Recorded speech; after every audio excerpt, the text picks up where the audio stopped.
ఈ ఉగాది నుండి astrology plus law of attraction తో కొత్త జీవితాన్ని మొదలు పెట్టండి. వెంటనే జీకేఆర్ గురువు గారి పర్సనల్ అపాయింట్మెంట్ తీసుకోండి. Hi viewers, India's largest digital media network Suman టీవీకి స్వాగతం. ప్రస్తుతం మనతో ఉన్నారు motivational speaker and emotional wellness coach హరిత. నమస్తే హరిత. నమస్తే రాధా.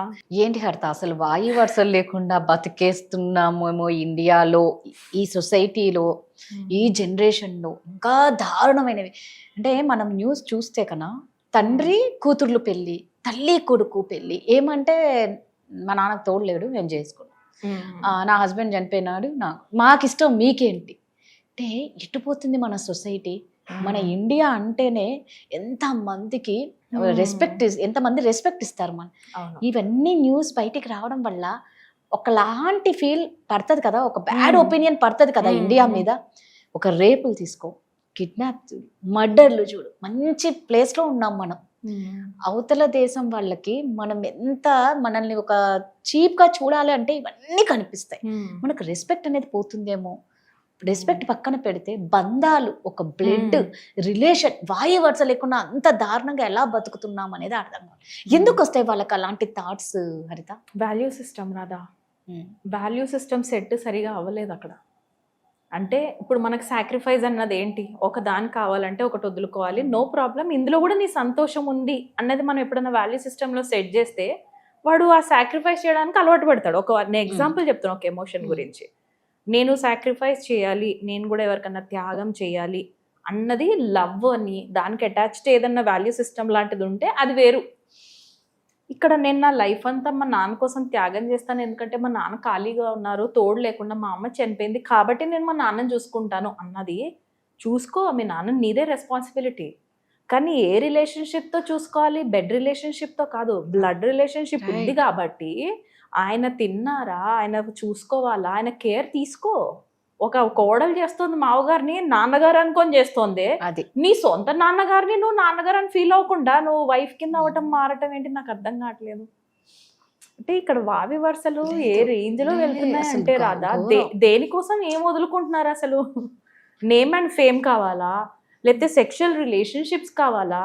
మీకు అది కావాలి అని అనిపిస్తే ప్రపంచంలో ఇంతమంది ఉంటారు కదా, అదర్ దెన్ ఫాదర్ పోని వేరే ఏదన్నా రిలేషన్ తీసుకోరా నాయన. పోయి నాన్నకే మళ్ళీ ఏందది? ప్రాక్టికల్ గా మాట్లాడితే అంటే నో, మనం ఇంకా బేసికల్ గా వెళ్ళి ఇంకా వాళ్ళని తన్నుకొని తవ్వలేము. బట్ ఏంటంటే అట్లీస్ట్ నేను ఏ జాగ్రత్తలు తీసుకోగలను, రైట్? తల్లి కొడుకు పెళ్లి చేసుకోవడం ఏంటి, ఇంకా నాకు అసలు చూస్తే తాగొచ్చి కొడుకు వాళ్ళ ఫ్రెండ్స్ ని తీసుకొని వచ్చి తల్లినే రేప్ చేసి చంపినాడు రాధా. ఆ తల్లి కడుపులో మోసి కనిందా పిల్లోడిని, తిరిగి మళ్ళీ అదే పిల్లోడు రేప్ చేసి చంపడం. అసలు అందుకే నేను న్యూస్ పేపర్ చదవను Radha, I will be very frank. As an emotional wellness coach ఎవరు కూడా పొద్దునే లెగిసి న్యూస్ చూడకండి. Very important point to be noted. పొద్దున్న నువ్వు లేచి నిద్రలో నుంచి లేచిన 90 minutes లోపల నీ సబ్ కాన్షియస్ మైండ్ ఇంకా యాక్టివేటే ఉంటుంది. నువ్వు దానికి ఇచ్చే ఇన్ఫర్మేషన్, కొంతమంది పొద్దున్న లేగానే ప్రైమ్ టైం న్యూస్ ఆన్ చేస్తారు. ఇట్లా ఆన్ చేస్తారు, ధడేల్ ఇక్కడ జరిగింది, అక్కడ జరిగింది, ప్రపంచంలో ఎక్కడో ఏదో భూకంపం అయింది, బట్ ఇక్కడే భూకంపం అయింది అన్నట్టు క్రియేట్ చేస్తాడు లోపల. అన్ని చావు కబుర్లే. లేకపోతే పొద్దున లెగ్గనే అరే ఆడేదో కుక్కర్లో కుక్ చేశాడంట, వీడికి ఇక్కడ అనవసరంగా ఆలోచనలు వస్తాయి. డోంట్ సీనో ప్రైమ్ టీవీ అస్సలు మీరు మార్నింగే 90 minutes లోపల ఎలాంటి డివైజెస్ తీసుకోకుండా మీకంటూ మీరు ప్రోగ్రామింగ్ చేసుకోవాల్సిన time, important time, very important time. ఆ టైంలో మీ ఎమోషన్స్ కోసం మెడిటేషన్ చెయ్యాలి రాదా. చాలామంది మెడిటేషన్ పక్కనోడు కోసం చేస్తున్నాడు, పక్కనోడు బాగుండాలి, పక్కన నేను ఏదో సాధించాలి. నీకంటూ ఒక ఎలోన్ టైం, జస్ట్ ఏమి చేయొద్దు. మెడిటేషన్ అంటే నువ్వు ఏదో ఊహించేసుకొని ఏదో విజువలైజ్ చేసేసి నీకు 1000 లక్షలు వచ్చేసింది ఆయన నువ్వు ఆ మూమెంట్లోకి వెళ్ళిపో, నువ్వు నిజంగా ఫీల్ అవ్వదు, నీకు వచ్చేస్తుంది. నేను మధ్య చూస్తున్నాను లా ఆఫ్ అట్రాక్షన్, నాకు కూడా తెలుసు. కానీ don't be in that desperation. అది కావాలి కాబట్టి ఇక్కడ లైఫ్ని మిస్ అవ్వకండి. నీకు ఈరోజు నీ చుట్టుపక్కల ఉన్న రెస్పాన్సిబిలిటీస్ ఏంటి? Conscious layer, sub conscious layer అని 2 ఉంటాయి మన మైండ్లోని. కాన్షియస్ లేయర్లో లేచిన తర్వాత నువ్వు సపోజ్ నేను అంటే అమ్మను కాబట్టి 2 పిల్లల్ని రెడీ చేసి స్కూల్కి పంపాలా, వాళ్ళ క్యారేజ్ సర్దాలా, తర్వాత మా ఆయన వెళ్తారు ఆయన క్యారేజ్ సర్దాలా, వాళ్ళు వెళ్ళిన తర్వాత మిగతా టైంలో నేను ఏమన్నా కెరియర్ చూసుకుందామా.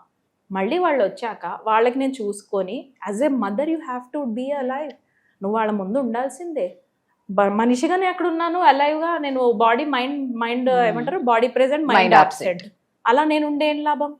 నువ్వు 24/7 నీ ఎమోషన్స్ ఎటు వెళ్తున్నాయి, నీ పిల్లల ఎమోషన్స్ ఎటు వెళ్తున్నాయి, నేను మైండ్ఫుల్గా ఎంత ఉంటున్నాను, నన్ను నేను బాగు చేసుకునే కొద్దీ నన్ను చూసి నలుగురు బాగు చేసుకుంటారు. నేనే చెడిపోయి, నేనే తప్పుదారి పట్టి, నేనే నా లోపల గిల్ట్ అండ్ షేమ్తో చచ్చిపోతూ ఉంటే నా వైబ్రేషన్స్ ఏం వెళ్తాయి ఇంట్లో? రైట్. Yes or no? నేను బిఫోర్ కోచ్ ఆఫ్టర్ కోచ్ ఒకటి అబ్జర్వ్ చేశాను రాదా. బిఫోర్ కోచ్ ఇమ్మీడియట్గా వెళ్ళిపోయేదాన్ని, నాకు కోపం వచ్చింది ఇమ్మీడియట్గా అరిసేసేదాన్ని, ఏదైనా బాధ వచ్చింది ఇమ్మీడియట్గా ఏడ్చేసేదాన్ని. కోచ్ అయిన తర్వాత ఎమోషనల్ వెల్నెస్ కోచ్గా I started learning emotional intelligence. A emotion నేను ఎక్కడ ఎక్స్ప్రెస్ చేయాలి, ఏ ఎమోషన్ని నేను హోల్డ్ చేసి 24 hours తర్వాత మాట్లాడాలి అని నేను నేర్చుకునే కొద్దీ నాకు ఫస్ట్ ఇంట్లో నాకు వచ్చిన మార్పు ఏంటి తెలుసా? వైబ్రేషన్స్ బాగైనాయి. లా ఆఫ్ వైబ్రేషన్స్ ఏంటి తెలుసా? ఎవ్రీథింగ్, నువ్వు టిష్యూ పట్టుకో, ఫోన్ పట్టుకో, అద్దం, టీవీ ఏదన్నా కానీ every object in this world will have some vibration. నువ్వు ఆ వైబ్రేషన్ని మేనేజ్ చేయగలగాలి. నేను ఏ వైబ్రేషన్లో ఉంటున్నా, నేను ఏం ఫీడింగ్ ఇస్తున్నా, నేను ఏం చూస్తున్నాను, నేను అదే తయారవుతున్నాను. న్యూస్ ఎక్కువ చూస్తే ఆబ్వియస్లీ అదే నెగటివిటీ. అండ్ ఇంకొకటి చెప్తాను కదా, ఒకప్పుడు 9 to 9:30 news, morning 7 to 7:30 news, అంతే మనకు తెలుసు. మళ్ళీ నెక్స్ట్ డే వచ్చేదాకా మనం వెయిట్ చేసేవాళ్ళం న్యూస్ కోసం. ఇప్పుడు అలా లేదుగా. ఇప్పుడు న్యూస్ కి మళ్ళీ ఇంత ఇన్ఫర్మేషన్, ఓవర్ ఇన్ఫర్మేషన్, నీ బుర్రంతా ఈ ఇన్ఫర్మేషన్ తోనే ఫిల్ అయిపోయి కూర్చుంటే నీ సంస్కారాలు అటు నుంచే చూస్తాయా లేదా? నీ మంచిగా నీ ఫ్రెండ్ వచ్చినా కూడా వీడు ఇప్పుడు ఎందుకు వచ్చాడు డౌటే నువ్వు క్రియేట్ చేసుకుంటున్నావు. ఇంక ఇక్కడ లైఫ్ లో ఇంకేముంది మనకి? సో ఇట్స్ నెవర్ అబౌట్ దెమ్మా, ఇట్స్ అబౌట్ అస్. నేను ఇక్కడ నుంచి అక్కడికి ఎందుకు లింక్ చేశానంటే, నీ ఎమోషనల్ ఇంటెలిజెన్స్ ఏంటి? నీకు ప్రేమించాలనిపిస్తోంది, ఎమోషన్ ప్రేమ కావాలే కదా ఎవడన్నా పెళ్లి చేసుకునేది, తోడు కావాలి. కానీ అది ఎలాంటి తోడు? వావి వరుసలు లేని తోడా? నీకు నీ పుట్టుక కారణం వాళ్ళని మళ్ళీ నువ్వు ఈ తోడులోకి లాగుతున్నావా? ఎటుపోతుంది రాదా అసలు? ఏ ఎమోషన్కి ఏం చూస్ చేసుకుంటున్నారు? Very important point to be నోటెడా. సో కొంచెం రేపొద్దున నీకు సపోజ్ వర్స్ట్ కేసెస్ చెప్తున్నాను, ఓకే మీకు పిల్లలే పుట్టారు, తాతను పరిచయం చేస్తావా, తండ్రిని పరిచయం చేస్తావా? నువ్వు ఇలా చేసుకోవడం ఒక్కైతే తండ్రి కూతుర్లను రేప్ చేయడం అసలు ఎటు పోతుంది? ఎందుకు అట్లాంటి ఫీలింగ్స్ వస్తాయి ఒక కూతురు మీద? తండ్రికి, తాతకు వస్తాయి, తండ్రికి వస్తాయి, బాబాయ్కి వస్తాయి, మామకు వస్తాయి, అన్నకు వస్తాయి. అసలు ఏంటి, ఎందుకు వస్తాయి ఆ ఫీలింగ్స్? ప్రతి 3 ఆడపిల్లల్లో ఒక అమ్మాయి అటెంప్టెడ్, ఓకేనా? ఒక అమ్మాయి అటెంప్టెడ్, ఒక అమ్మాయిని కంప్లీట్ గా మొలెస్ట్ చేసిన వాళ్ళు. ప్రతి 3లో ఒక అమ్మాయి అటెంప్ట్ చేస్తే బయటపడ్డారు, సర్వైవ్ అయ్యి. నెక్స్ట్ అమ్మాయి దొరికిపోయింది. ప్రతి 3లో ఈ రేట్ ఉంది అని అంటే అవి ఎక్కడి నుంచి స్టార్ట్ అవుతాయి? సొంత ఇంట్లోనే కదా. అదే కదా, నీ సొంతలోనే. మొలెస్టేషన్స్ కి నంబర్ 1 రీజన్ ఏంటి తెలుసా? 90% నీ ఇంట్లో వాళ్ళే ఉంటారంట. రైట్.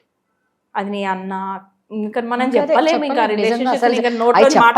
ఎట్లనో అనిపిస్తుంది వాళ్ళకి, ఎలా చేస్తున్నారు. చాలా న్యూస్ ఉంటాయి రాదా. ఇదేంటి అసలు? సొంత అన్నయ్య ప్రెగ్నెంట్ చేస్తే, అన్నయ్య తండ్రి ఇద్దరు కలిపి చేస్తే ఆ పిల్లకి ఇప్పుడు ఏ బేబీని ఏం వరుసతో బయటికి రావాలి? ఇలాంటివి చాలా కేసెస్ ఉన్నాయి. It's about us. నాకు అలాంటివి వింటే చాలా బాధపడేదండి అది. అందుకే నేను అసలు న్యూస్ చూడను. ఏ న్యూస్ అన్నా మన దాకా వచ్చేస్తుంది. నువ్వు కంగారు పడినా పడకపోయినా పలానా చోట అర్త్క్వేక్ అయిందంటే నీ దాకా ఇంట్లో వాళ్ళ త్రూ ఎక్కడొక్కడ వింటాం. నువ్వెందుకు గంటల తరబడి అదే న్యూస్ లోకి క్యారీడ్ అయిపోయి నీ సొంత ఇంట్లోనే డౌట్ తోని మనం చేస్తూ ఉంటాం. As an emotional wellness coach Radha, this is an important thing I would share with the audience. చూడకండి, పొద్దున్న లేచిన వెంటనే 90 minutes లోపల మన బాడీని మనం through out the day control తెచ్చుకోవడానికి ప్రయత్నం చేసుకొని, మెడిటేషన్ చేసుకొని, ఏదైనా రాసుకొని చదువుకోండి తప్ప ప్రైమ్ టీవీస్ అస్సలు చూడొద్దు. Very important. నిద్రపోయేటప్పుడు కూడా చూడకూడదు. ఎందుకంటే నువ్వు సబ్ కాన్షియస్ మైండ్కి అదే ఇన్ఫర్మేషన్ ఇచ్చి పడుకోబెడతావు. నీ కళ్ళల్లో ఎవడో అలా చేస్తున్నట్టు, నిన్నెవడో తరుముతున్నట్టు, నిన్నెవడో ముంచుతున్నట్టు, నిన్నెవడో. ఒక అమ్మాయి కంప్లైంట్ చేసిన ఒకరోజు, నా పీక నొక్కుతున్నట్టు వచ్చింది, నేను సఫకేట్ అవుతున్నాను. ఎందుకనంటే రియల్ లైఫ్లో చెక్ చేసుకుంటే బిట్ రియల్ అనమాట, అంటే ఎవరో మోసం చేశారు. కళ్ళల్లో అలా వస్తుంది. So sub conscious mind is very important. అంటే జస్ట్ చెప్తున్నా, కొంచెం వాల్యూ సిస్టమ్ తో బతకండి. మనం ఎక్కడ ఉంటున్నాం, మనం ఎలాంటి సొసైటీలో బతుకుతున్నాం, మన ఇండియా ఏంటి, మన కల్చర్ ఏంటి, ఇట్లా వాయు వరుసలు లేకుండా రేపులు, పెళ్లిళ్ళు, నిజంగా టూ మచ్. మన దేశానికి చాలా పేరుంది రాదా. అదే కదా, ఇప్పుడు ఇవన్నీ జరుగుతూ ఉంటే ఇక ఆ పేరు ఏమైపోతుందా అని భయం వేస్తుంది. కొంచెం అందరం ఇందులో భాగస్తులమే. అందరూ రెస్పాన్సిబిలిటీ తీసుకుంటేనే మన మళ్ళా ముందున్న గౌరవం అన్ని దక్కుతాయేమో. ఇప్పుడు ఇంత వైరల్ అయితే ఉంటే ప్రతి న్యూస్ బ్యాడ్ అయిపోతూనే ఉంటాం కదా. సోషల్ అడిక్షన్ కూడా ఎక్కువ ఉంది ఇండియా. ఎక్కువ ఉంది. Right. Thank you. Thank you.